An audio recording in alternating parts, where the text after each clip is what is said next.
Hello and welcome to this DW News live stream on the Iran war. I'm Biresh Banerjee, and today we're looking at the impact of the war on Iran's people and also on its environment. We'll be talking to our reporter who's been gathering information from Iran and also an expert who monitors environmental damage as a result of war and conflict. We're streaming live on TikTok and YouTube, and like with all of our streams, the community chat is open, where we look forward to receiving your comments and questions, and I will do my best to bring them into the discussion today.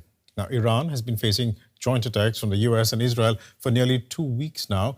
US Central Command says more than 5,500 targets have been struck inside Iran, primarily military. But civilians are also being affected. Here's some who fled to neighboring countries and one who stayed behind. It's terrifying. Anyhow, it is war. It's terrifying. You can see in my face how tired I am to get in here. So I just hope for the best for my people, and hopefully everything will be good soon.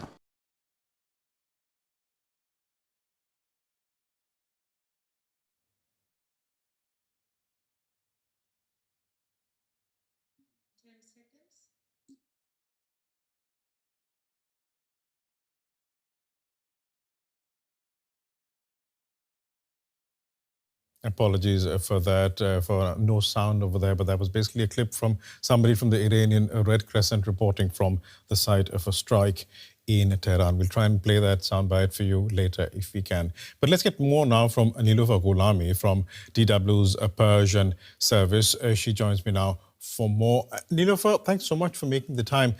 There's so much I want to talk to you about what's happening in Iran. But first, I just want to stress on how difficult it is to get information out of Iran, because as we know, there seems to be an extended internet blackout in the country. How hard is it for people in Iran to communicate at the moment with the outside world? Yeah, exactly. As you mentioned, this is really hard for the people inside Iran to connect with the outside world. Somehow impossible. The only possibility to connect through the global internet is Starlink devices that are active in Iran, but they are not so many.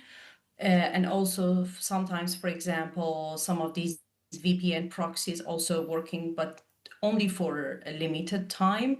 And it's not stable.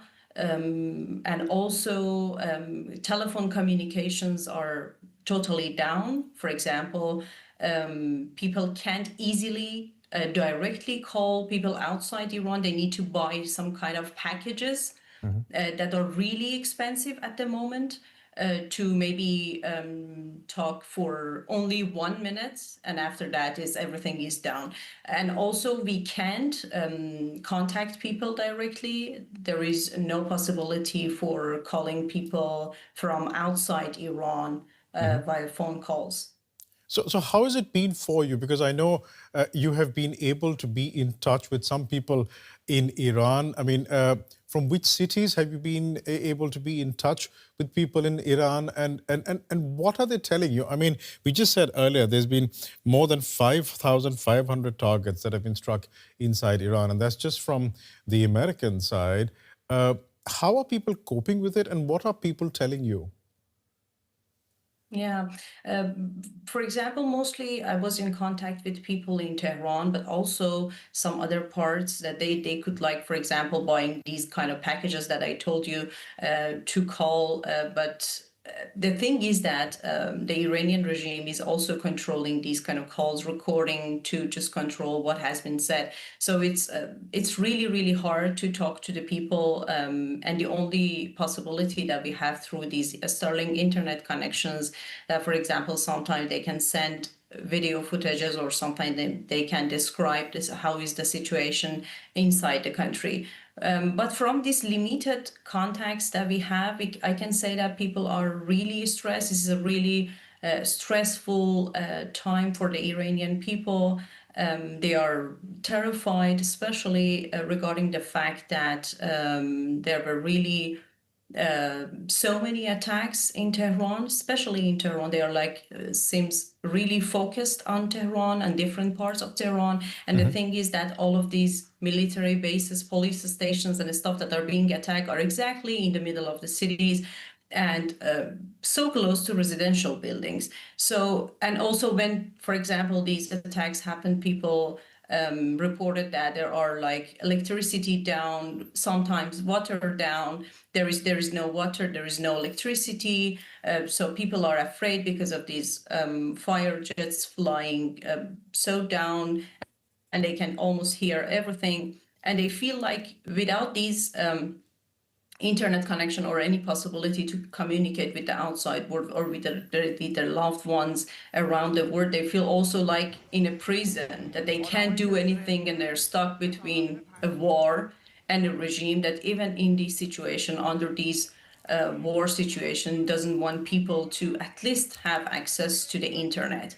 And also there were some reports that there are some kind of shortages in grocery stores and high inflation, that people really have limited access also to fuel because of these daily limitations that we have in Iran, and it's like less amount of like petrol that you can have for your vehicles.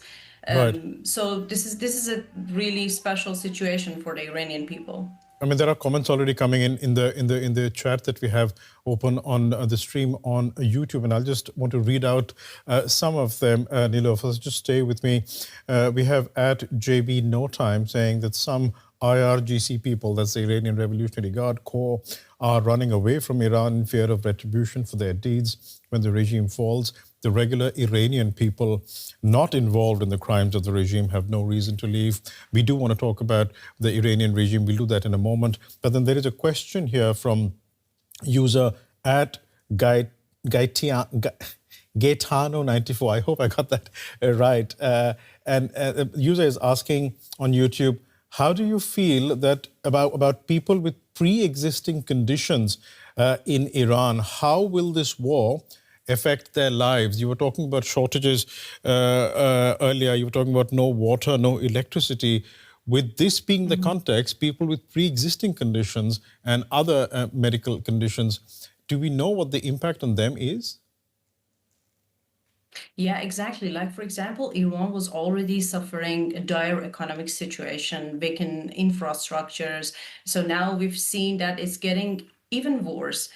Because, for example, I've been hearing from people who had some contacts also within the country that now people who are in need of special medications, they are in a big trouble because they can't find their medications, especially the cancer patients.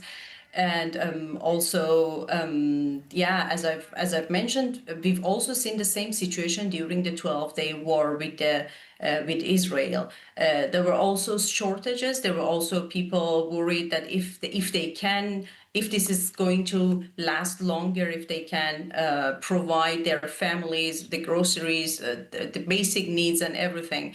And also regarding the fact that they only had limited communications with themselves within the country. I also heard that there is not a good possibility to especially contact family members when these attacks are happening.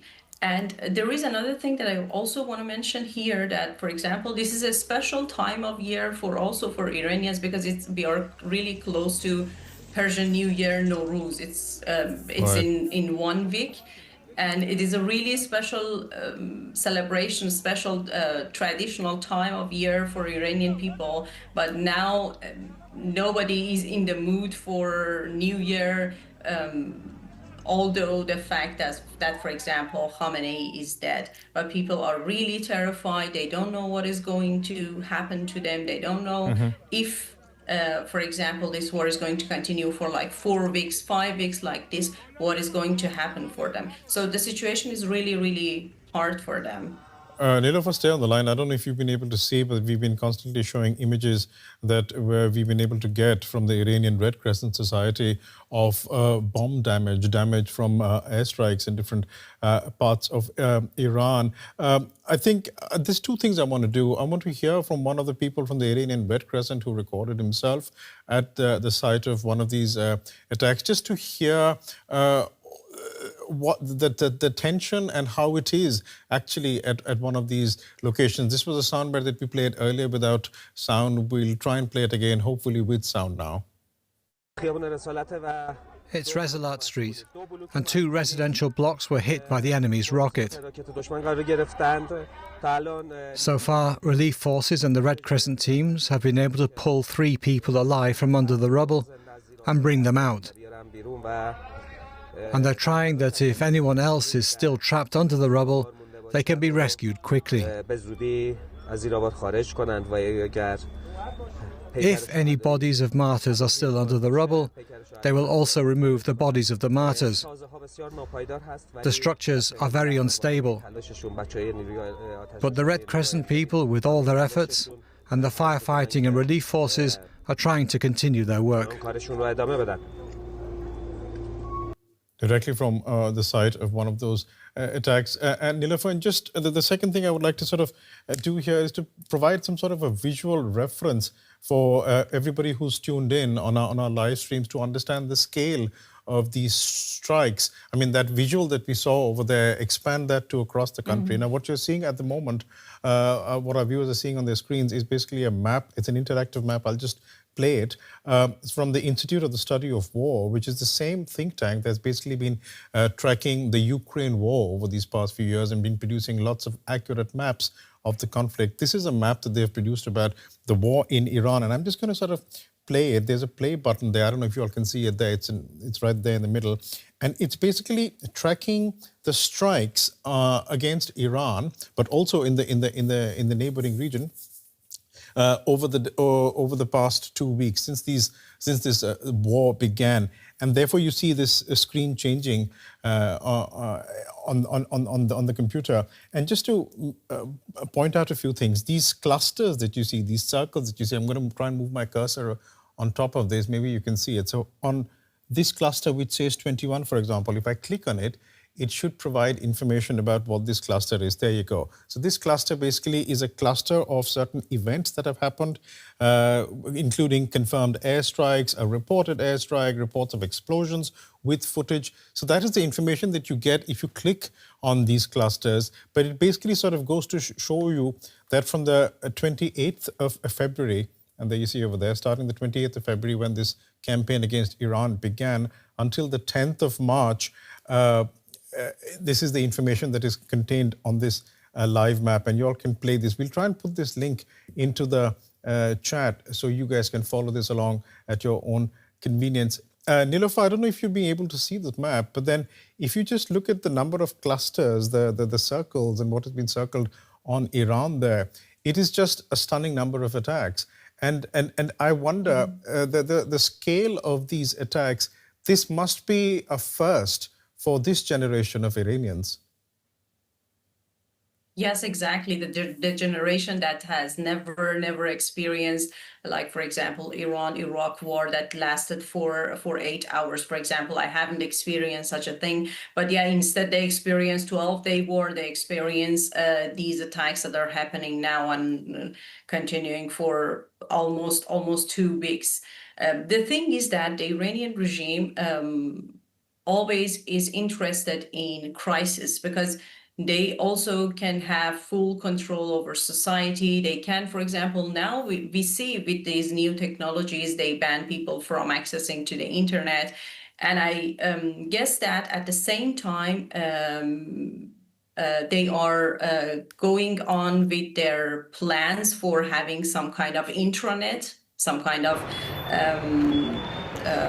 for example, separate internet connection from the global internet. And I believe that they are at this time, that this is a good time for them to test everything, because we've known that there were like some devices, technologies from also China And they are using all of these situations also to expand their strategies to have full control over society. And also it makes it even worse for the Iranian people. And now they are afraid of the day after war, when this war ends and they are facing a more aggressive regime which is in power still, and does want to have even more control on the society. For example, now we've seen of these checkpoints everywhere, and they are aggressively just looking for almost everything. So the Iranian people say, if we are going to stay with this regime in a form that is like weaker, doesn't have these missile capacities and stuff, but still has the control because of the body of these intelligence services, that they are still there and they can have full control on people, and we don't know what is going to happen after that. Questions coming in also about the Iranian regime, as you've brought it up. Niloufar, first a comment on our TikTok channel. This is also where the live stream is going out. Moby Dick saying Iran doesn't accept the killing of their school children. I think referring here to the strike on a school in Minab. I think it was, Niloufar, correct me if I'm wrong. I think it was in Minab, wasn't it?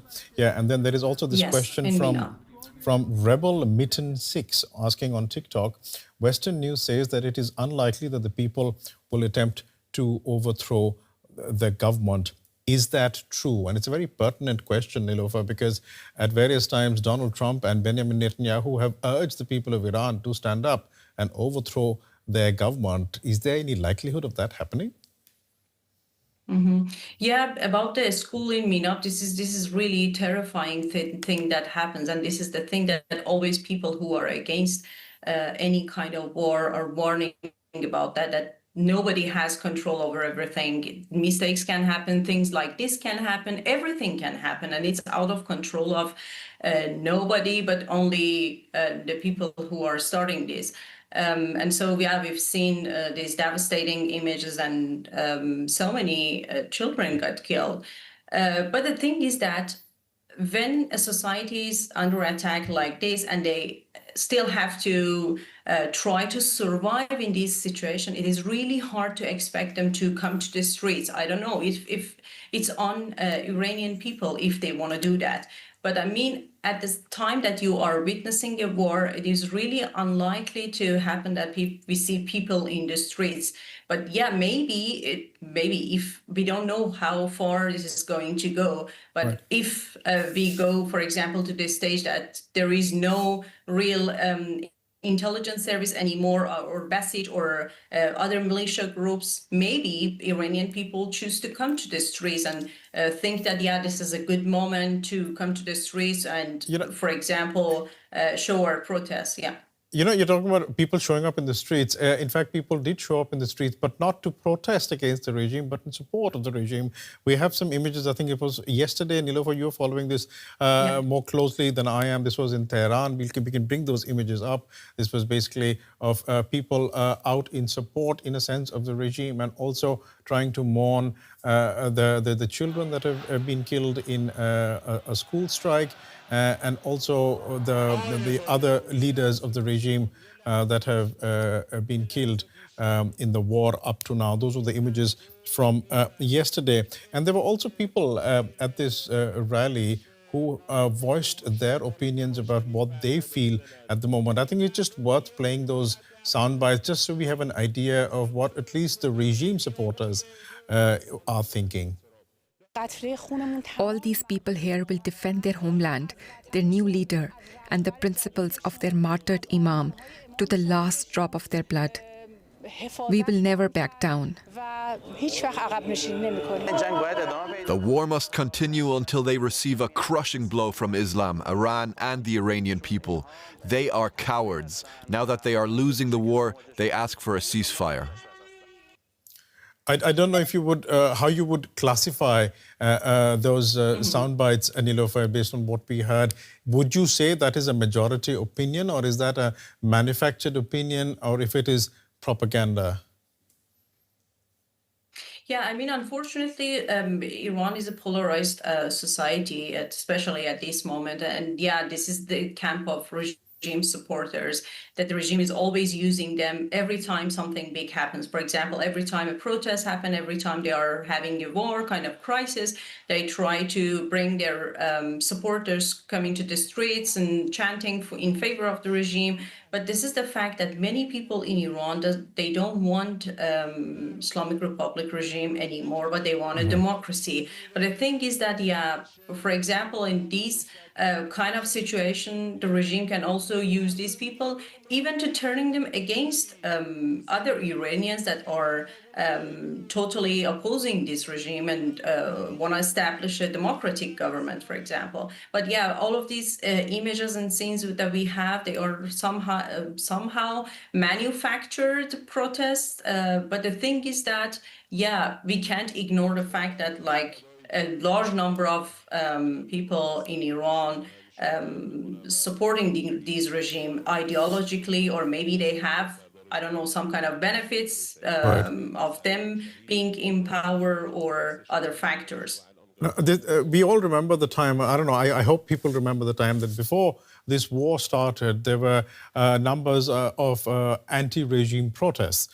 People who were angry at the regime for the economic situation. You've already alluded to that earlier, and also for the way the regime has survived for all these decades. We're not seeing those protests right now. We're seeing these pro-regime support rallies, if you like.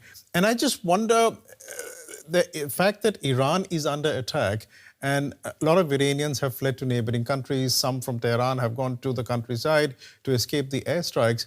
If that brings people together in support by default of the regime, the question really is, if the anti-regime sentiment that was there, that one was seeing in the streets in January, if that morphs into support for the regime just in terms of supporting Iran at this time? I mean, no, I can say we mostly don't see such a thing happen. People who are against this regime, they know that, for example, all of these human rights violations during all of these years, all of these mismanagements and everything that they did to just expand their horrifying policies and dragging the country into so many crises. They don't forget that. But the thing is that, like, now we have a situation that people who are against this regime in Iran also against war, and they have like credible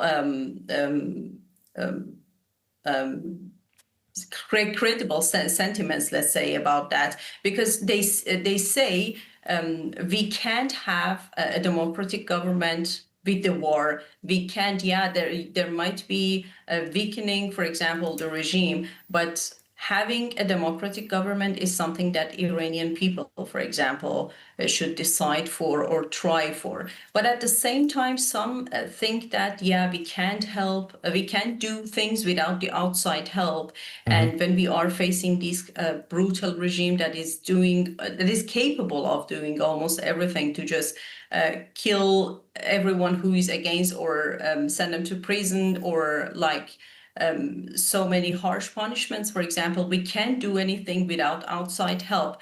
But the thing is that majority, I mean, large number of Iranian people, I would say, they hate this regime and they don't want to like support them because of Iran, but also they see this regime somehow responsible for what is also happening, even if they are against this war. I mean, it must be said that it is rather difficult to gauge opinion from inside Iran, given the situation. So opinion polls are sort of hard to come by as well. I just wanted to bring in a few comments that some users have been sharing on TikTok. Nilofer, this is from user Eric Jorgensen 382 saying Iran could be a prosperous country like Norway if not led by religious fanatics. There is also Apple user with a long number in front of him or her saying you don't make friends with people by dropping bombs on them. And also a user Livens, this is all from TikTok, saying third world colonized countries, nothing brings us together than being attacked. There is a question though that I wanted to bring for you, Nilofer. This is from a user on YouTube. Let me just find this on the chat. Bear with me, everybody. There we go. Yeah, this was a user from YouTube, from our chat on YouTube. This is Clemenza at Clemenza089 saying, the people who started this war are continuously misleading the public about causes and intentions. How do journalists break through this wall? Something that directly addresses the kind of work you're doing on a daily basis, Nilofer. Yeah, most of the time, like, for example, because we don't have anybody underground, or it's really hard to have direct contact with people sometimes. But I mean, Iranians are really so active on social media. And if you see, I can say they have different representative of different ideas inside Iran. If you have a look, for example, all over social media, you can see people who are really representing a plural society of Iran. So this is how we can get the opinion of people thanks to social media, because I mean, we can't work as for example, journalists working for outside media outlets. We can't go directly ask people's opinions on the ground. This is really hard for us, and we are absolutely banned from doing so by the Iranian regime.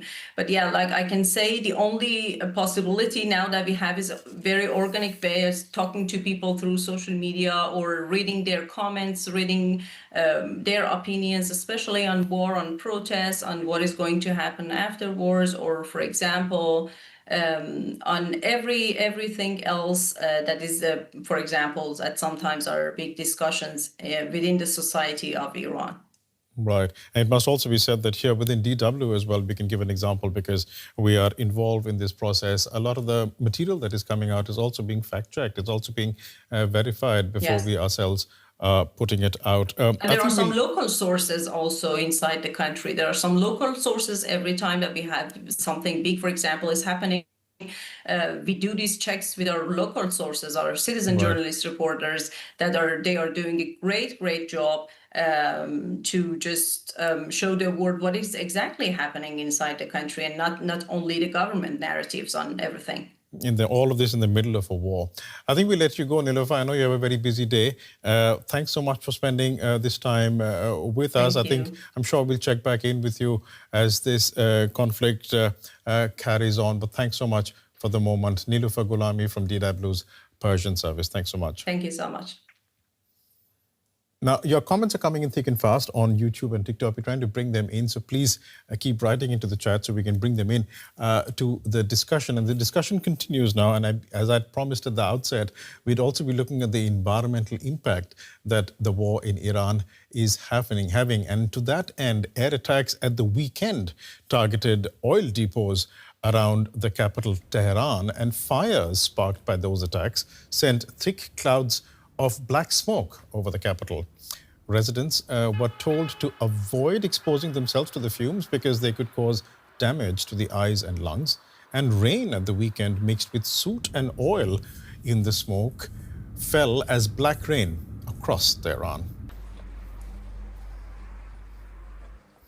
So as appears apparent, the environmental impact of the attacks is posing a threat to health. Here's Christian Lindmeier of the World Health Organization.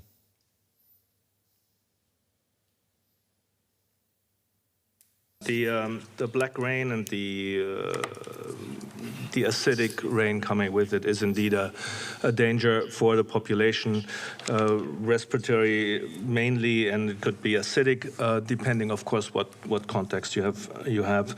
We're in touch with the hospitals and with the authorities, and the Iranian authorities have issued an alert advising people to stay indoors, even in light of the attacks on oil warehouses especially. Right. Let's get more on this from Doug Weir. He's director of the Conflict and Environment Observatory, an organization that looks at the environmental impact of war. Doug, thank you so much for making the time. Just a general question at the outset. How serious would you say is the environmental fallout of this war so far? Thanks for having me on. I think what we're seeing is very concerning. We're seeing a kind of wide range of environmental issues emerging from the conflict. It should be clear that we're not seeing everything. There are significant gaps in the data which is coming out, and obviously we are monitoring the situation remotely using satellite imagery and open source intelligence, and that also constrains exactly what we can know in terms of the true environmental impact. You know, you created a map, your organization, the Conflict and Environment Observatory. I think we have that map ready that we can potentially throw up on people's screens. I mean, that map basically talks about the environmental risk from this conflict. I'm wondering if you can see the screen right now. Doug, can you see this? Yeah. Can you just talk us through this map? Because again, it's hidden by our INSAT, but then those dots over there, the lighter colored dots over Iran, or in fact, the rest of the region, they represent a low environmental risk after a particular strike. And the ones that are slightly darker in color, they represent a high environmental risk. Have I got that right, Doug? Just looking at the map right now? Yeah.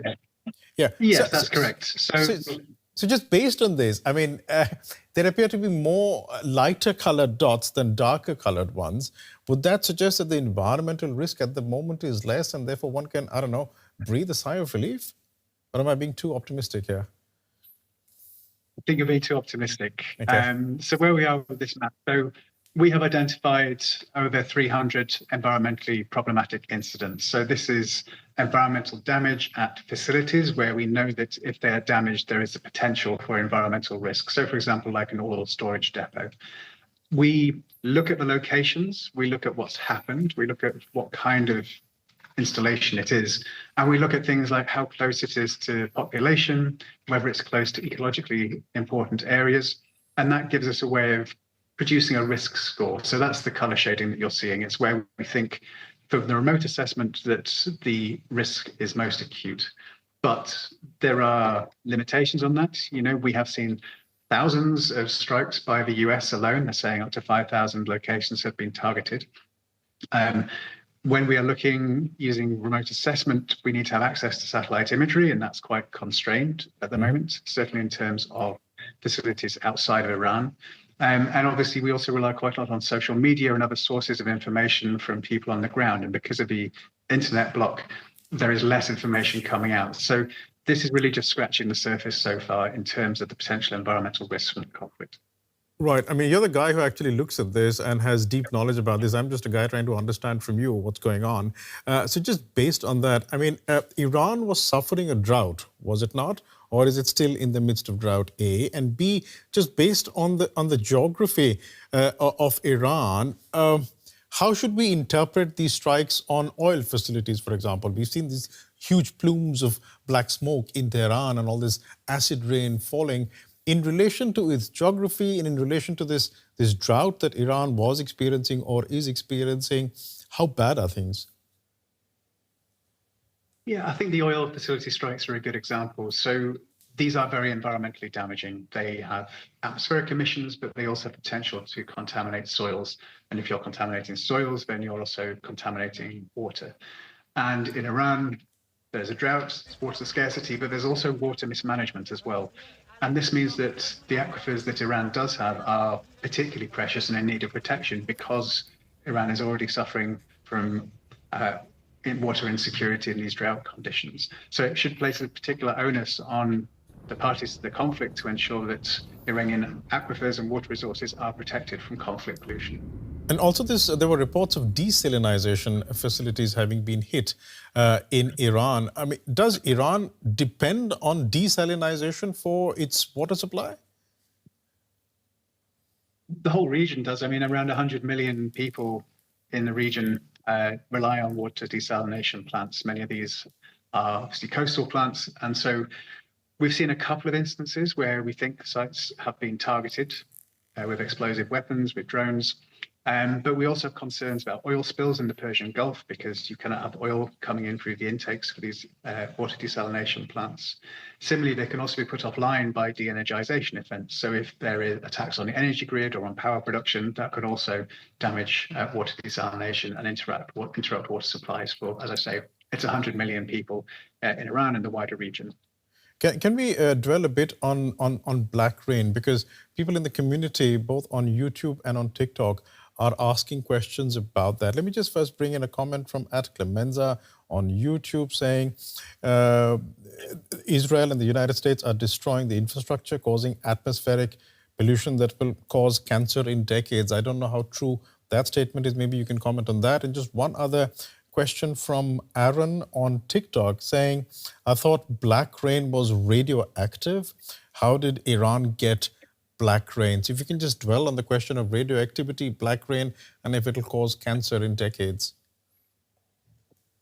Yeah, I'll just maybe unpack those separately. So maybe that black rain reference is to the wake of the Hiroshima nuclear bomb attacks back in World War II, where again there was black rain, where material rained out to the atmosphere.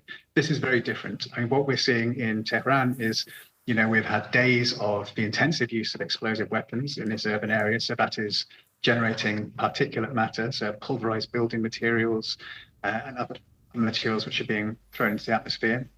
And then we have the impact of these fires, and that's generating a whole range of pollutants from different gases like sulfur dioxide and nitrogen oxides, which are combining with rainwater to become acidic, which was reported with the burning sensation that people had. Then there is soot and black carbon, which are the products of the burning. Within that, and often bonded onto the particles in the atmosphere, you get chemicals, including volatile organic compounds, and also heavy metals, which are in the soil, in the oil rather. And so in Tehran in particular, we have this issue that because of the Alborz mountains which surround it, it is very difficult for the air to flow within the city. Mm-hmm. So there's a lot of potential for smog and pollution. And then at night, we see this pollution pushed down into the city, and these attacks occurred at night. So it's almost this perfect storm of days of bombardment, these huge oil fires in a city of 9 million people, and then atmospheric conditions which push this down towards the ground, ensuring that people are exposed to it. And the particulate in the atmosphere is what's creating this black rain when it's coming down. All right. As I said, I'm glad that we have you to explain this to me. I'm learning as I go along. Can we talk a bit about the attack on oil facilities in the Gulf, Iran's neighbors, because Iran has been targeting them as well with drones and missiles. I think the latest is oil fields in Bahrain, if I'm not wrong, that have been set ablaze. Most of these oil facilities, these storage facilities or these oil fields in the Gulf appear to be along the coast. Correct me if I'm wrong, Doug. And if they are indeed on the coast and if they have been attacked, is there a significant risk here to the maritime environment then? Yeah, I think this is almost a film which we have seen before. So in the 1980s, when we had the Iran-Iraq war, we had widespread targeting of oil facilities, including oil production sites, processing sites, and tankers. And we had very significant problems with oil pollution. Similarly, the 1991 Gulf War, again, huge oil spills emerging from that. The Persian Gulf is very shallow. It's also very enclosed. There are a number of ecologically important areas, coral reefs, for example, mangroves. And we know that once pollution is in there, it doesn't tend to leave. So there's particularly high risk to the environment and to those ecosystems within the Persian Gulf from oil spills. And as the war escalates in these different ways, whether it's attacks on onshore and coastal oil storage depots, or whether it's the tankers, which we saw attacked in Iraq, offshore Iraq overnight, all of these are pumping pollutants into the Persian Gulf, which will take a long time to clear. Stuff will not get washed out because that's not the way the current works in the Persian Gulf. You're not painting a very optimistic picture here, but I suppose it's hard to have optimism in a situation like this. Just some more comments I'd like to bring in here, Doug. A user at Yosak Posco, I hope I got that right, commenting that no one or government cares about the climate at this time. Humans, sad face. This is from YouTube. There is also a user on TikTok, Creasley, who's calling this war crime. I'm not entirely sure this is in reference to the environment, but assuming that the comment came now, I'm assuming this is in relation to the environment. I did have a question for you, Doug, in terms of, you said earlier, we've seen this movie before. You're right, we've seen in the Gulf War, oil fields set ablaze.